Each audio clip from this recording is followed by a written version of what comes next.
an ex-police officer who lived there with his father who ran the pub. In the 1940s he watched as a little boy his father going down a tunnel. It was rooms big enough to accommodate a family side, you know, a man side by side to go down it. They went down there for about 10 minutes and then came back. So they saw a blockage halfway down and didn't go any further because they thought it was too dangerous to continue. It went in the general direction of the marketplace. They assumed more or less underneath the line of the arcade. The Moot Hall, 2 reports from there. My father's family had a shop there. That picture's there from the 1930s, 40s.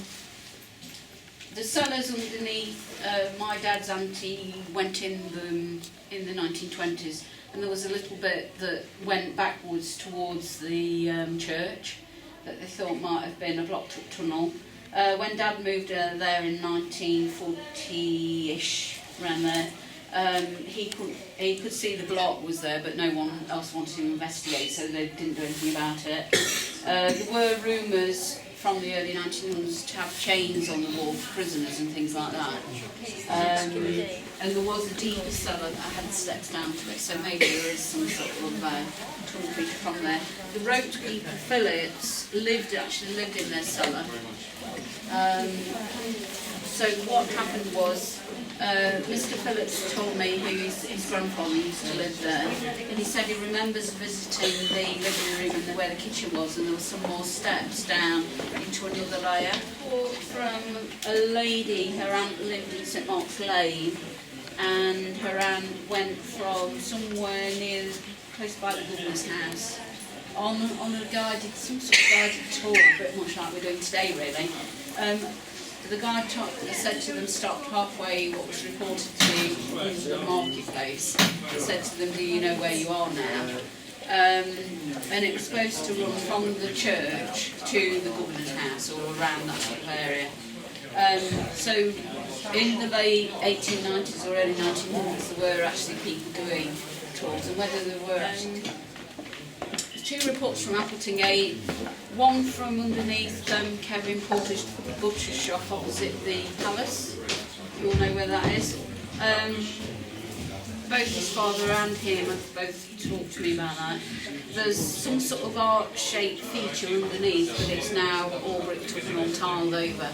It's definitely some sort of large feature that was definitely noticeable from under their back cellar. And the other one is from the probation office in the cellars. That used to be where Mr. Bowler from Peel and Bowler's chocolate place lived, and apparently there was some sort of metal gate in the cellar that led to some sort of passageway, but it was blocked in. It's in the cellar in that building here on the corner by the church, close to the church. So it's supposed to head in the direction of the church, this passageway. But again, currently digging up flints that are they're field walking and finding flints that are 12,000 years old. Small Roman settlement to the north in the Northgate area, top of the Northgate where the retail park is, where home base is, that sort of area. The name Newark comes from the word Newark, meaning new fortification, new defensive system, built by the Saxon royalty in the end of the 9th century, around there, so end of the 800s, early 900s, say. The land around Newark at the time of the Norman conquest, which was, what date was the Norman conquest? Thank you. Was given to the bishops of Lincoln. So it was the bishops of Lincoln that first built the castle as a residential fortification, residential palace if you like. There's some fragments in the church that's from the 1180s, again built around the same time as the castle. And it was them that actually formed the original plan of Newark as it is now. This sort of line forms essentially the medieval core of the town. At one time there was a medieval wall and ditch all the way around the town, and it was the bishops of Lincoln that would have planned it as pretty much as you see today. The archaeologists tell me that Newark's quite important. It's a very early Norman street plan and hasn't changed much since the first laying out of it. So it's pretty much as it was designed to be, even today. You've got 3 coaching inns. The old white hall, that was very painted, coloured, timber frame building. You've got lots of building sites underneath. Very ornate building. It's built in, that frontage is built in the 1400s, late 1400s. And the archway you can see, or the passageway you can see, is where the coaches would have driven through. We've got the Saracen's Head immediately to the front of us. Columns are something called Truston columns. Apparently you can tell which type of columns they're after you read them, depending on what scrolls and whether they've got leaves and things like that. But reliably so that colonnading is called the piazza, designed architects from the early 1700s. Really? The building that you see today is from the early 1700s. The similar sort of age.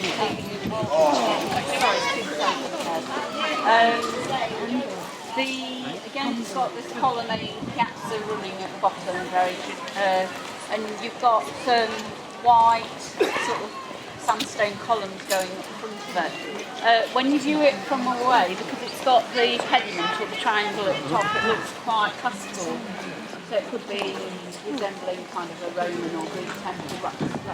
Okay. The square stones you can see in the colonnade by the archway, and those round the windows, the first floor windows, they're called beautification. Apparently, the famous architect called James Gibbs designed them like that. And James Gibbs rustication, who made a speech from that window there. Okay, we're now going to go underground. There's a potted history of coaching inns. Just one more thing, there's another coaching inn in the far corner called the Queen's Head. It's just behind the Tony and Guy building in that corner there, white timber frame building opposite. Built in the 1500s, named after Elizabeth I.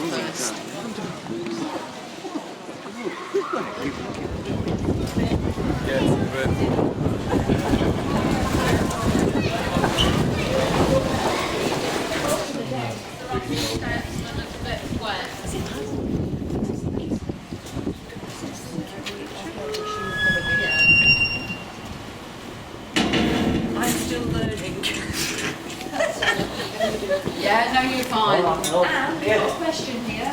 Yeah. Is that all of us?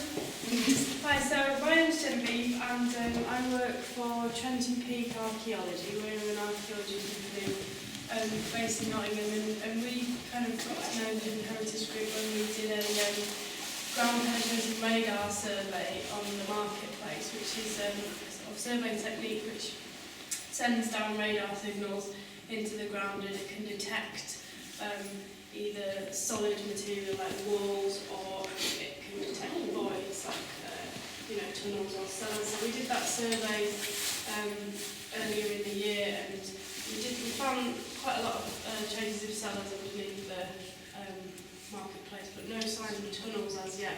We are doing another survey in the next couple of weeks on Castlegate and Bargate, so you never know, that might get some more positive results. So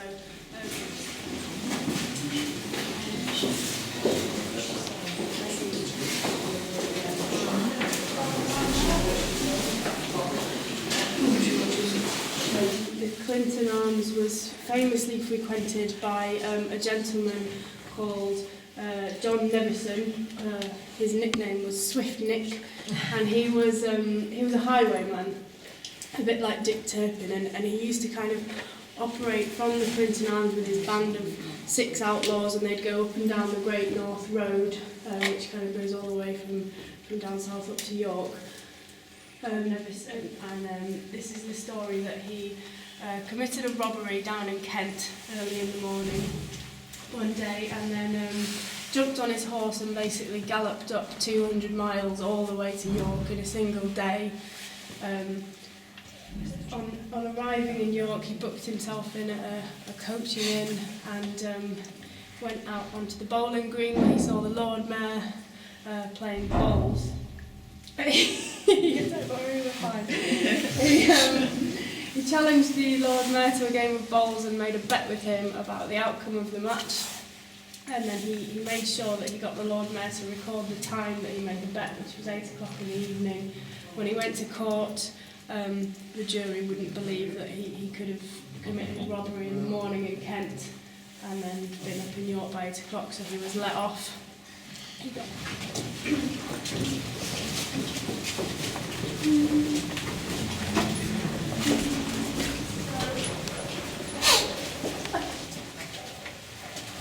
So where we're coming from now is one side of the Clinton Arms complex, which all has these original Georgian cellars underneath, which are all kind of early to mid 18th century. Now, the 18th century bits that you can see here are these vaulted brick kind of mini tunnels that go through across to the other side of the Clinton Arms complex. If you look down this one in a minute, and then we'll actually walk down the one parallel to it, which is clear. As you can see, there's been a lot of later additions to the original vaults, and that's kind of been the case throughout this complex, and everything's quite compartmentalised now. And there you can see like the fat, sort of clean-looking bricks and modern partitions. But originally, we think these cellars would have been used for access between the other bigger cellars, but also for something like beer or wine storage. It's nice and cool down here. And obviously you've got an inn upstairs, so you probably keep your beer and wine in barrels. You'd come down with a jug and fill it up, rather than bottled beer and wine sort of took off a bit in the 17th century. So this is like one of the sort of main vaulted cellars, which would have run kind of all the way along the length of the Clinton Arms complex, with these kind of modern partitions like that one and that one placed in. These have been placed in later when they've been partitioned off for individual shops that have taken up the retail complex. The lowest courses of kind of the external sides of all these cellars are made of stone, unlike the rest of it, which is obviously brick.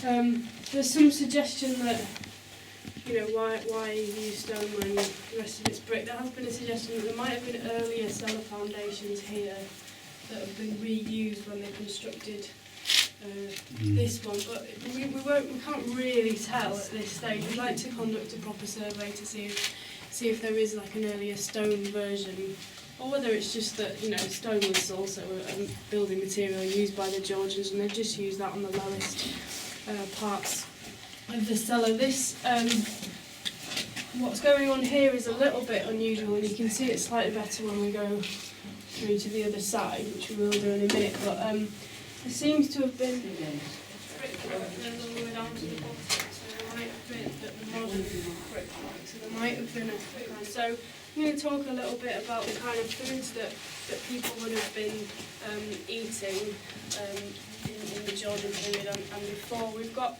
exotic poor food really, but one important invention of the late 17th century was muslin cloth, which is used to make steamed puddings. Steamed puddings forms like pretty much every meal in the Georgian period: meat puddings, sweet puddings, and vegetables. So we've got vegetables like parsnips, which have been around like for a really long time. These have been readily available and grown widely around here as they are today. Anybody got any idea when potatoes would have become available in this country?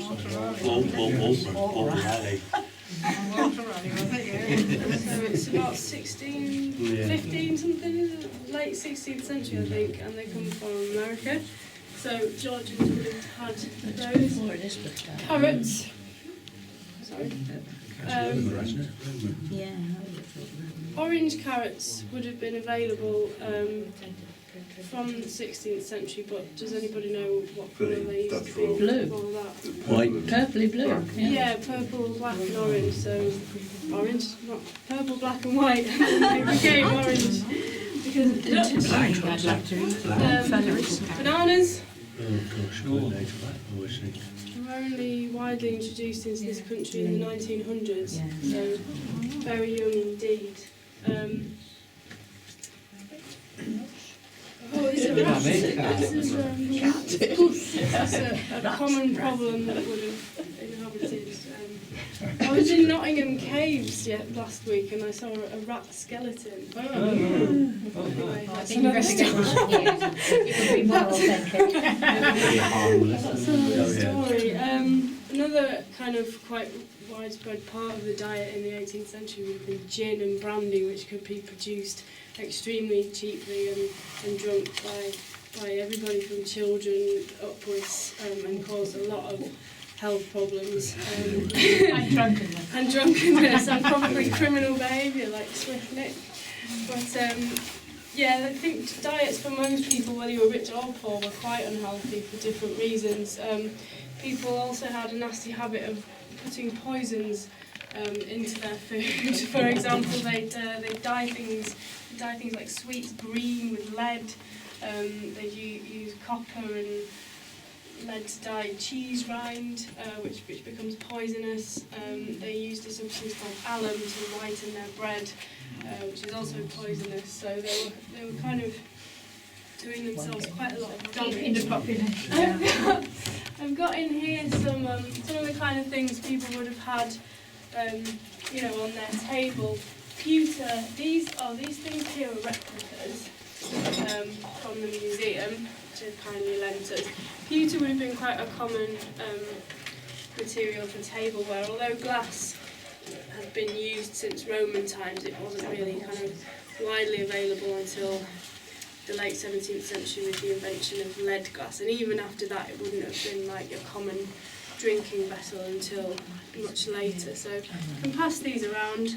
And then in here, and this is a cooking pot as well. Pass these around. And this one, which is made out of horn. Really nice. And then I've also got to pass around these things here, which are original objects which have been found sort of on site from, I think they're all like sort of 18th or some might be 19th century, but it's like a clay pipe in there. Everybody would have smoked pretty much, leading to further health problems. And this one's an original as well, original stoneware jug. That's lead. Who is it? Yeah. Would that have been efficient? No, that would be making.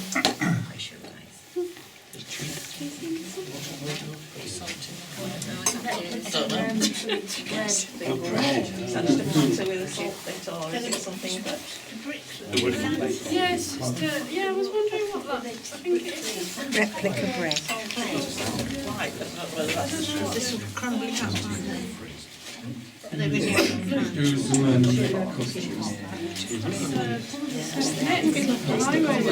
found that. Oh, have you run?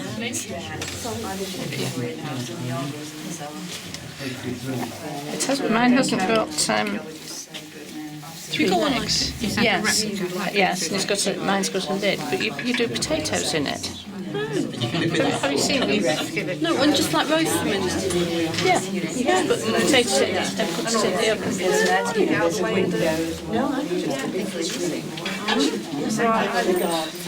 But this should have gone in the fire.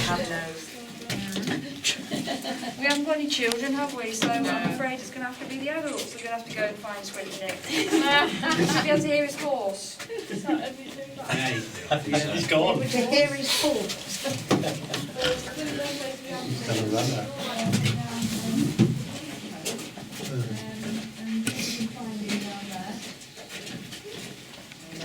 This was all here, apart from clearing the place out. having the place cleared out. Yeah. So we're starting our survey on around cellars in town soon, and questionnaires and looking down them, and 20 people doing that.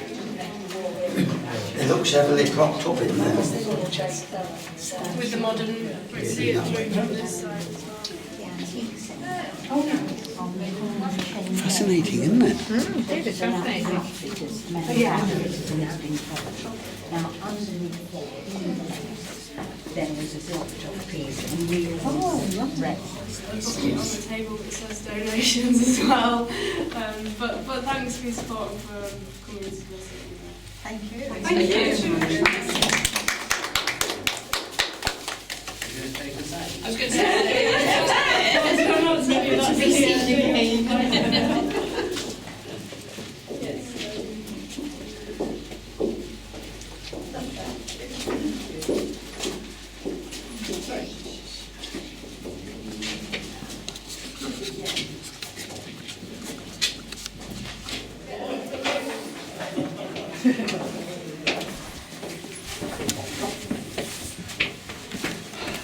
Sorry.